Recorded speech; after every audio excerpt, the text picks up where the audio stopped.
Dear students, today I am starting the new chapter for you that's called the magnetism. आज हम चुंबकत्व, चुंबक, magnet और उससे रिलेटेड बात करेंगे। मैग्नेट क्या होता है और मैग्नेट का क्या रोल है। देखिए, चुंबकत्व, इसमें बहुत सारा पोर्शन जो है इस साल हटा दिया गया है, बट लेकिन मैं फिर भी आपको पढ़ा देता हूँ ताकि आपको सही से समझ में आ जाए। चुंबकत्व, नेचर में हमारे जो मैग्नेट है वो मैग्नेटाइट के नाम से जाना जाता है। इसको आप समझ लीजिए, ये प्राकृतिक चुंबक, प्राकृतिक चुंबक, इसका नाम है मैग्नेटाइट। और इसको Fe3O4 या इसको Fe2O3.FeO, इस प्रकार से भी इसको लिखा जाता है। प्राकृतिक चुंबक है ये मैग्नेटाइट। मैग्नेटाइट ये जहाँ कहीं भी मिला होगा, आप समझ लो कि मैग्नीशिया कोई जगह है, वहाँ ये पाया गया, इसका नाम मैग्नेट रखा। और उसके पीछे कुछ स्टोरी वगैरह आपने सुनी होगी, तो हमें उससे फ़िलहाल यहाँ कोई मतलब नहीं है। कि कोई पहाड़ था, चट्टान थी, वहाँ पे जो वो थे चरवाहे जो थे वो जाया करते थे, तो उनकी जो लाठियाँ होती हैं उनमें लोहा लगा होता है नीचे से, तो वो उसमें चिपक जाता था। तो इस तरीके से ये जो मैग्नेट टाइट है या नेचुरल मैग्नेट है, ये लोगों को इसके बारे में जानकारी मिली धीरे धीरे। तो प्राकृतिक चुंबक मैग्नेटाइट जो है ये नेचर में मिलता है और इरेगुलर शेप का होता है, टेढ़ा मेढ़ा शेप का होता है। और बाद में क्योंकि हमें विभिन्न कार्यों में मैग्नेट आज की तारीख में प्रयोग होता है, माइकों में प्रयोग होता है, कंप्यूटर्स में प्रयोग होता है। आपको पता होगा कि रेडियो में भी स्पीकर्स जो होते हैं उनमें मैग्नेट होता है। और लगभग आज की तारीख में इलेक्ट्रॉनिक्स इंडस्ट्री में बहुत सारी चीज़ें जो है मैग्नेट पर बेस्ड हैं। तो वो जो मैग्नेट बनाए जाते हैं उन्हें हम कृत्रिम मैग्नेट कहते हैं। कृत्रिम मैग्नेट जो हैं वो कई शेप के होते हैं, इसको हम कहते हैं बार मैग्नेट। आप इसी प्रकार से नोट्स बना लीजिए, क्योंकि कोर्स में है नहीं, लेकिन इंफॉर्मेशन, इसको हम कहते हैं बार मैग्नेट। क्षण चुंबक, क्षण चुंबक, इसमें एक सिरा नॉर्थ होता है, एक सिरा साउथ होता है। आप लोगों ने देखा होगा, कक्षा छोटी क्लास में 9th 10th में दिखाते हैं बच्चों को। और इसी प्रकार से हॉर्स शू मैग्नेट होता है, घोड़े की नाल का, इसे नाल चुंबक कहते हैं, हॉर्स शू मैग्नेट। कई प्रकार के शेप में आता है, लेकिन हम जो इसकी बात करें, हम इसकी फिजिक्स के बारे में बात करेंगे कि आखिर ये चुंबक जो है जो नेचर में मिलता है, इसे हम मैग्नेटाइट नाम से कहते हैं। ये आयरन का ही एक अयस्क है, आयरन का ही एक यौगिक है, कंपाउंड है। और इसके जो भी गुण हैं उनको चुंबकीय गुणों के रूप में, चुंबक के गुणों के रूप में पहचाना गया। तो इसमें कौन कौन से गुण होते हैं? गुण, चुंबक के गुण, चुंबक के गुण, चुंबक के गुण। तो चुंबक के गुणों में आप लिख सकते हैं कि यह पहला गुण है, यह लोहे के छीलनों को अपनी ओर आकर्षित करता है। लोहे की छीलन, लोहे का जो बारीक चूरा होता है, जहाँ खैरात का काम होता है वहाँ लोहे का चूरा इकट्ठा हो जाता है। तो अगर हम सूर्य को ले आए और मैग्नेट के पास लाएं तो लोहे की छीलन को आकर्षित करता है।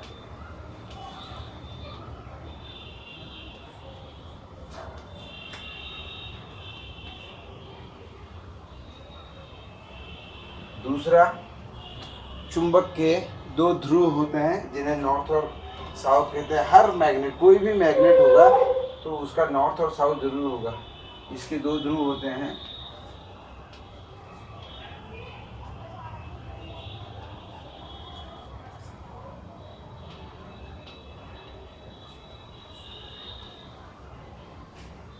North and south. जब भी चुंबक को आप स्वतंत्रता पूर्वक लटकाएंगे मिडिल से, मान लो इस प्रकार से, अगर आपने चुंबक को, तीसरा गुण है देखिए, अगर आप चुंबक को ऐसे लटका दें डोरी की मदद से, तो ये हमेशा नॉर्थ और साउथ दिशा में ठहरता है। ये it always stage in the north south direction. मान लो ये वाला सिरा नॉर्थ डायरेक्शन में है तो इसे हम नॉर्थ कह देंगे, मैग्नेटिक नॉर्थ, और ये साउथ की ओर है तो ये साउथ। तो इस तरीके से जो है ये हमेशा ऐसे ही होता है। और यही खास बात है मैग्नेट की, जिसके कारण इसका उपयोग हम डायरेक्शन जानने के लिए भी कर सकते हैं। वैसे सामान्यतः हमको पता है पूरब, सन जिधर से राइज करता है उधर पूरब होता है, और उसके पीछे जो है पश्चिम होता है। और अगर आप सन की ओर को मुँह करके मॉर्निंग में खड़े हो जाएं तो आपके लेफ्ट हैंड की साइड उत्तर होता है और राइट हैंड की साइड जो है साउथ होता है। तो अगर आप मैग्नेट को लटका, अगर मान लिया रात का समय है और आपको पता नहीं है, किसी अनजान जगह में है, तो आप मैग्नेट को लटका दीजिए। मैग्नेट जहाँ को भी लटकेगा वो नॉर्थ साउथ डायरेक्शन होगी, ठीक उसके 90 पर जो है आपको ईस्ट वेस्ट मिल जाएगा। तो नाविक जो होते हैं, जो नाव चलाते हैं, समुद्री यात्राएं करते हैं, वो इसी मैग्नेट की मदद से नॉर्थ साउथ का पता लगाते हैं। क्योंकि समुद्र में जब आप होते हैं तो आपको कोई पेड़ कुछ आसपास होता नहीं है आपको, जिससे आपको पता लगे। जैसे हम यहाँ पे याद कर लेते हैं, भाई इधर पाखड़ का पेड़ है, इधर पूरब है, और इधर जो है हमारे जो है फला लोग रहते हैं वो दक्षिण है, साउथ है, इस टाइप से याद कर लेते हैं। लेकिन समुद्र में आपको ऐसा आसपास खाली पानी पानी होता है, तो you can not see buildings and man made infrastructure. तो आपको पता कैसे लगेगा कौन सा ईस्ट था कौन सा वेस्ट था। तो नाविक जो है दिशा से ना भटके, इसके लिए इसका प्रयोग किया जाता है। तो क्योंकि ये हमेशा नॉर्थ साउथ डायरेक्शन में ठहरता है, तो ये इसका जो है इसकी डायरेक्शनल प्रॉपर्टी, और इसी कारण इसका नाम लोड स्टोन भी पड़ा। लोड स्टोन भी कहते हैं मैग्नेट को। लोड स्टोन जो शब्द है ये लीड से बना, LEAD। लीड माने होता है जाना, किस डायरेक्शन में आप लीड कर रहे हैं, किसी और जा रहे हैं, तो ये डायरेक्शन हेल्प करता है, इसलिए इसका नाम लोड स्टोन भी कहा जाता है। तो this is the third property. फिर चौथी प्रॉपर्टी आप इसकी लिख सकते हैं, चौथा गुण लोड स्टोन। हम तीसरी प्रॉपर्टी में हम देखेंगे कि स्वतंत्रता पूर्वक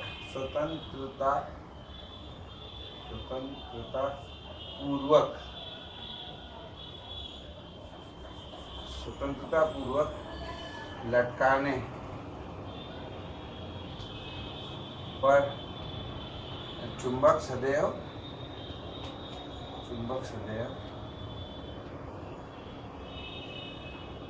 उत्तर दक्षिण दिशा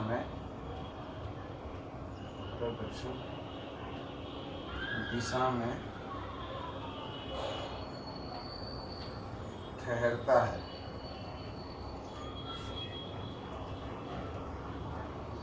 और इसी कारण इसका मैंने एक नाम बताया आपको, लोड स्टोन इसको हम कहते हैं। चौथा पॉइंट है कि आपने देखा, जैसे आपको याद है कि आवेशों में एक समान सजाती आवेश, यानी कि पॉजिटिव चार्ज एक दूसरे को प्रतिकर्षित करते हैं, और नेगेटिव चार्ज भी प्रतिकर्षित करते हैं, लेकिन एक पॉजिटिव नेगेटिव आए तो आकर्षित करता है। इसी प्रकार से मैग्नेट में भी, हर मैग्नेट में दो ध्रुव होते हैं, लेकिन अगर साउथ को या नॉर्थ को नज़दीक लाएंगे तो हम कहेंगे सजातीय ध्रुव हैं, तो ये एक दूसरे को धक्का मारेंगे, प्रतिकर्षित करेंगे। लेकिन अगर अपोजिट यानी कि विजातीय ध्रुव लाएंगे, यानी कि अपोजिट पोल्स, साउथ नॉर्थ या नॉर्थ साउथ, तो ये अट्रैक्ट करेंगे। ये एक अनदर इसकी प्रॉपर्टी है। तो इस प्रकार से आपको इसके बाद जो है, इसको आप पांचवी प्रॉपर्टी कह लीजिए या चौथी प्रॉपर्टी कह लीजिए कि समान ध्रुव प्रतिकर्षित करते हैं और असमान ध्रुव आकर्षित करते हैं। चौथा नंबर, समान ध्रुव बराबर प्रतिकर्षण ऐसे लिख लीजिए शॉर्टकट में, आपको याद भी रहेगा। असमान ध्रुव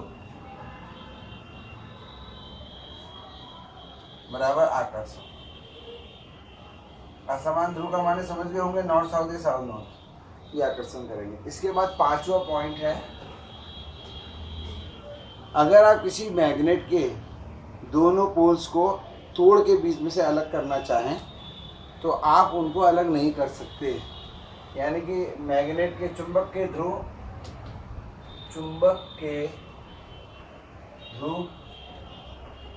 अलग नहीं किए जा सकते हैं, चुंबक के ध्रुव अलग नहीं किए जा सकते हैं, चुंबक के ध्रुव अलग नहीं किए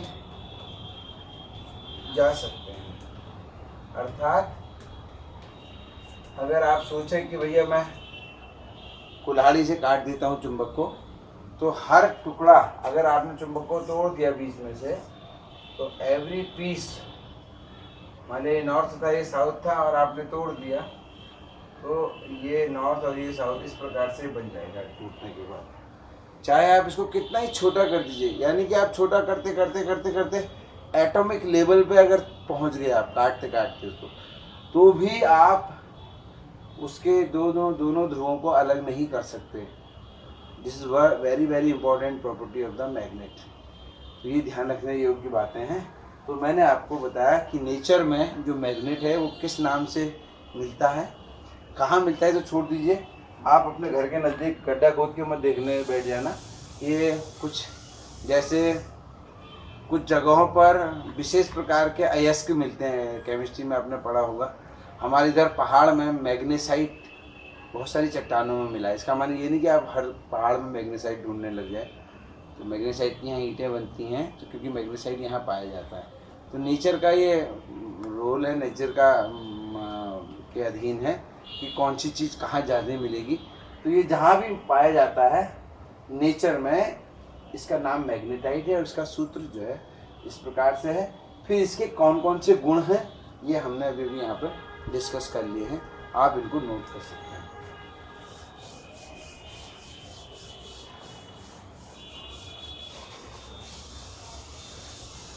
इससे हमने पिछली क्लासों में ये पढ़ा था कि जब हम किसी चुंबक को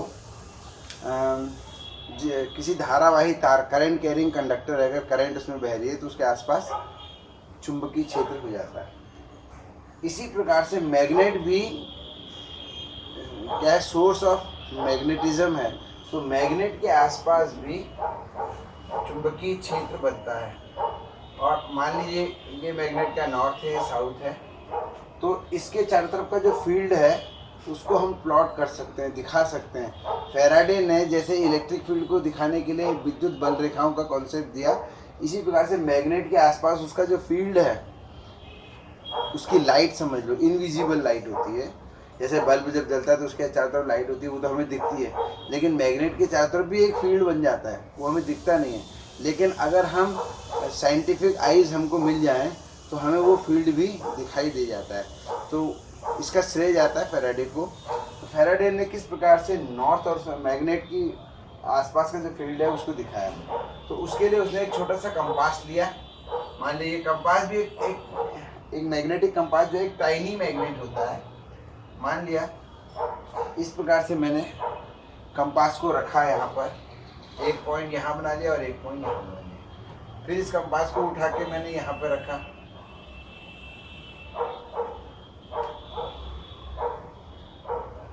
फिर इसको यहाँ पे रखा, और ऐसे पॉइंट हम ढूंढते गए। तो इस प्रकार से इन सारे पॉइंट्स को जोड़ देने पर हमें एक इस प्रकार का कर्व मिल जाएगा। ऐसे ही मैं अगर और जगह भी खींच दूँ, ये जो है मैग्नेटिक लाइन ऑफ फोर्सेस कहते हैं, इन्हें कहते हैं चुंबकीय बल रेखाएं। चुंबकीय बल रेखाएं हम कैसे खींच रहे हैं? With the help of a compass magnet.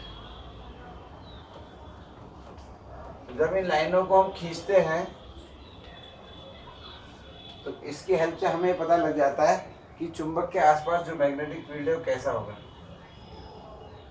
अच्छा, इलेक्ट्रिक विद्युत बल रेखाएं हमने खींची, इलेक्ट्रिक लाइन ऑफ फोर्सेस, और चुंबकीय बल रेखाएं खींचते हैं। चुंबकीय बल रेखाएं, अगर इनके गुण हम लिखें, चुंबकीय बल रेखाएं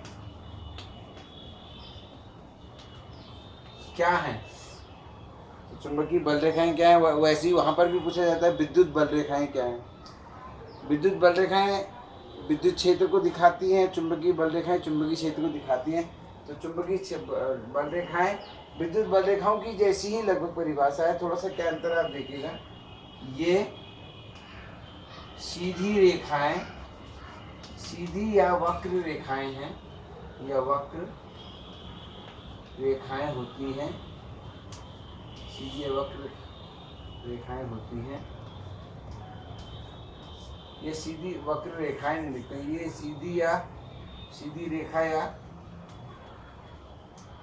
वक्र होती हैं, जिनकी सहायता से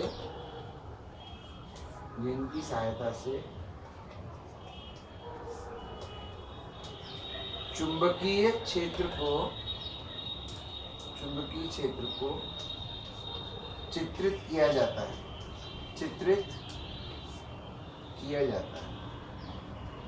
क्योंकि आप जानते हैं चुंबकीय क्षेत्र को जब हम चित्रित करेंगे तभी हम किसी दूसरे को दिखा सकते हैं। हमने कहा भाई देखिए ये चुंबक है, इसके चारों तरफ ऐसा चुंबकीय क्षेत्र बनना है।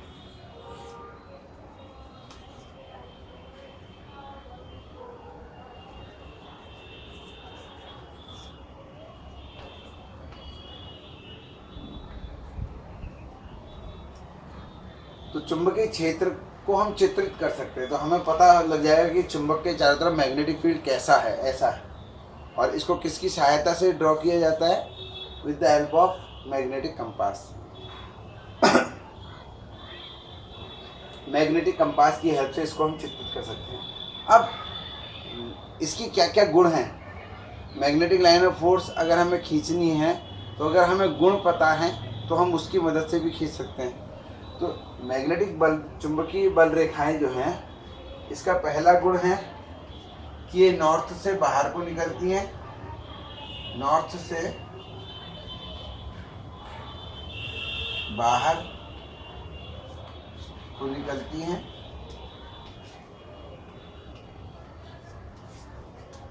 तथा साउथ से चुंबक में प्रवेश करती हैं। ये जो सीन है ये चुंबक के बाहर है, इनको यहाँ पे शुरू में लिख सकते हैं। चुंबक के बाहर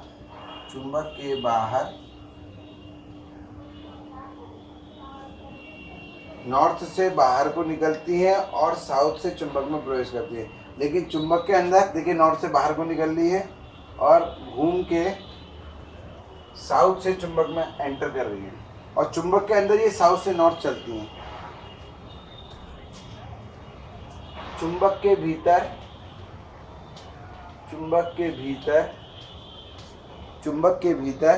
ये बल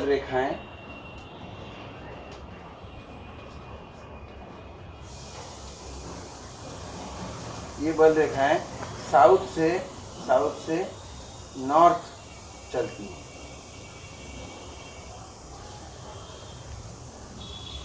दूसरा गुण हो गया बच्चों कि ये बल रेखाएं, अच्छा आप विद्युत बल रेखाओं से इसका कंपैरिजन करें तो विद्युत बल रेखाएं धनावेश से बाहर को निकलती हैं और ऋण आवेश पर खत्म हो जाती हैं, यानी कि वो उनका एक ही रास्ता है, वहाँ बाहर और अंदर वाला नहीं है कुछ भी।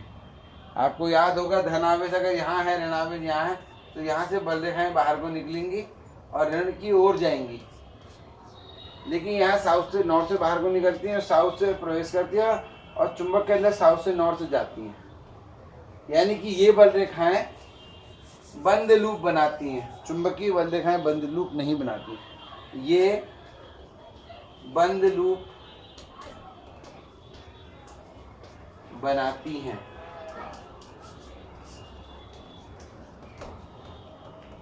तीसरा, किसी स्थान पर अगर चुंबकीय क्षेत्र की दिशा देखनी है, मान लिया आपको यहाँ पर देखना है चुंबकीय क्षेत्र की दिशा, किसी स्थान पर, ये बिल्कुल विद्युत क्षेत्र का जैसा है, किसी स्थान पर चुंबकीय क्षेत्र की दिशा उस बिंदु पर जहां पर भी है कि मान ली यहाँ पर दिशा बतानी, तो यहाँ से कोई ना कोई बल रेखा तो गुजर ही रही होगी, तो यहाँ पर उस बल रेखा में हम एक स्पर्श रेखा खींचेंगे, तो स्पर्श रेखा की दिशा ही इस बिंदु पर चुंबकीय क्षेत्र की दिशा होगी। यानी कि यहाँ पर चुंबकीय क्षेत्र किधर को होगा, इधर को। इसी प्रकार से यहाँ पर चुंबकीय क्षेत्र किधर को होगा, हम स्पर्श रेखा खींचेंगे टेंजेंट, तो इसकी दिशा ये आ रही है, तो इसका मतलब यहाँ पर चुंबकीय क्षेत्र की दिशा इस प्रकार से होगी। तो दिशा दिखाना सबसे पहले आप सीख जाइए कि किसी बिंदु पर आखिर चुंबकीय क्षेत्र की दिशा किधर को होगी। तो अगर हमें इसका पूरा ज्ञान है तो हम उसी जगह पर बता सकते हैं। इसी प्रकार से यहाँ पर अगर दिखानी है दिशा, तो यहाँ पर स्पर्श रेखा मैंने खींच दी ये, और देखिए बल रेखा यहाँ से ऐसे आ रही ऐसे, तो यहाँ पर चुंबकीय क्षेत्र की दिशा इधर को होगी, इस पॉइंट पर। तो इस प्रकार से किसी भी बिंदु पर आप चुंबक अगर रखा है और चुंबकीय क्षेत्र बना है, तो आप किसी बिंदु पर चुंबकीय क्षेत्र की दिशा बता सकते हैं, बशर्ते कि आपको उस बिंदु से जाने वाली बल रेखा पता होगी, तभी तो आप स्पर्श रेखा खींचेंगे। तो this is very important to find out the direction. तो अंडरस्टूड है, यहाँ पर जो डायरेक्शन है चुंबकीय क्षेत्र की इधर को होगी, यहाँ पर इधर को होगी, यहाँ पर इधर को होगी, और यहाँ पर इधर को होगी। इस तरीके से चुंबकीय क्षेत्र की हम दिशा पता लगा सकते हैं। अब हमें चुंबकीय क्षेत्र की स्ट्रेंथ पता लगानी किसी पॉइंट पे। मान लिया हमें बताना है इस जगह पर, दिशा तो पता है, लेकिन what is the strength of चुंबकीय क्षेत्र। स्ट्रेंथ माने ताकत। तो यहाँ पर एक छोटा सा एरिया ले लीजिए आप, किसी स्थान पर चुंबकीय क्षेत्र की दिशा उस स्थान से गुजरने वाली चुंबकीय बल रेखा पर स्पर्श रेखा की दिशा में होगी। ठीक है, इसको आप लिख लीजिए। और अगला पॉइंट है चौथा, जो बहुत इंपॉर्टेंट है, किसी स्थान पर अगर चुंबकीय क्षेत्र की तीव्रता ज्ञात करनी है, तो उस स्थान पर एकांक क्षेत्रफल आप बल रेखाओं के लंबवत ले लें। यानी कि बल रेखा अगर इधर से ऐसे आ रही हैं, तो यहाँ पर एक लंबवत क्षेत्रफल लग रहा है, तो जितनी बल रेखाएं इस क्षेत्रफल से गुजरेंगी उतनी ही ज़्यादा यहाँ पर स्ट्रेंथ होगी। आपको दिख रहा है यहाँ पर, देखिए बहुत नज़दीक है लाइन। अगर मुझे यहाँ पर स्ट्रेंथ कहें तो मैं एक एकांक क्षेत्रफल ले लूँगा, तो देखिए इससे बहुत ज़्यादा लाइनें गुजर रही हैं, जबकि इतने एकांक क्षेत्रफल यहाँ पर ले रहा हूँ तो केवल एक लाइन ही गुजर रही है। इसका माने यहाँ पर स्ट्रेंथ ज़्यादा है, यहाँ पर स्ट्रेंथ कम है। ठीक है, तो ये बात ध्यान रखने की है। अगर मैं यहाँ पर कोई एरिया खींचूँ, यहाँ से मान लिया बहुत कम बल रेखाएँ गुजर रही हैं, तो यहाँ पर स्ट्रेंथ और कम होगी। मैंने बल रेखाएँ खींची नहीं है, लेकिन क्योंकि यहाँ पर बल रेखाएँ दूर है, तो जहाँ पर बल रेखाएँ नज़दीक हैं, जैसे यहाँ पर, तो इन जगहों पर चुंबक की स्ट्रेंथ ज़्यादा होगी। और ये पोल्स भी हैं, तो हम कहते भी हैं कि पोल्स पर चुंबकीय क्षेत्र की स्ट्रेंथ ज़्यादा होती है। तो ये बात समझ लीजिए। और इसमें पांचवा पॉइंट बहुत इंपॉर्टेंट है कि कोई भी बल रेखा देखो आपस में काट नहीं रही है। अगर आप देखें, मैं इस चित्र को मिटा देता हूँ जो एक्स्ट्रा में जो बनाया है डायरेक्शन बताने के लिए, तो आप देखिए कोई काटती हुई नहीं दिखेगी आपको। तो कोई भी बल रेखा आपस में काटती हुई आपको नहीं दिखेगी। अगर दिख रही है तो वो मेरी गलती के कारण हो सकता है। सब बल रेखाएं, दो बल रेखाएं कभी भी नहीं काटती। अगर काटेंगी दो बल रेखाएं, तो इसका माने वहाँ पर दो स्पर्श रेखाएं हो जाएंगी, और क्योंकि स्पर्श रेखा की दिशा में चुंबकीय क्षेत्र होता है, इसका माने वहाँ पर चुंबकीय क्षेत्र की दो दिशाएं हो जाएंगी। तो एक बिंदु पर चुंबकीय क्षेत्र की दो दिशाएं नहीं हो सकती। इसलिए हम साफ साफ कह देंगे कि दो बल रेखाएं कभी भी नहीं काट सकती। ये बिल्कुल विद्युत बल रेखाओं की जैसे ही वाला गुण है। तो मुझे लगता है आज आपको इतना काफ़ी समझ में आया होगा। इसके आप नोट्स बना लीजिए। कुछ तो मैंने लिख दिए, कुछ मैंने बोल दिए हैं। तो आप इस वीडियो को अंत तक देखें और इसको जो है समझ के, और 2-3 बार अगर ज़रूरत है तो 2-3 बार भी देख सकते हैं, क्योंकि आपके घर में ही पहुंच जाता है, कोई दिक्कत है नहीं। Thank you.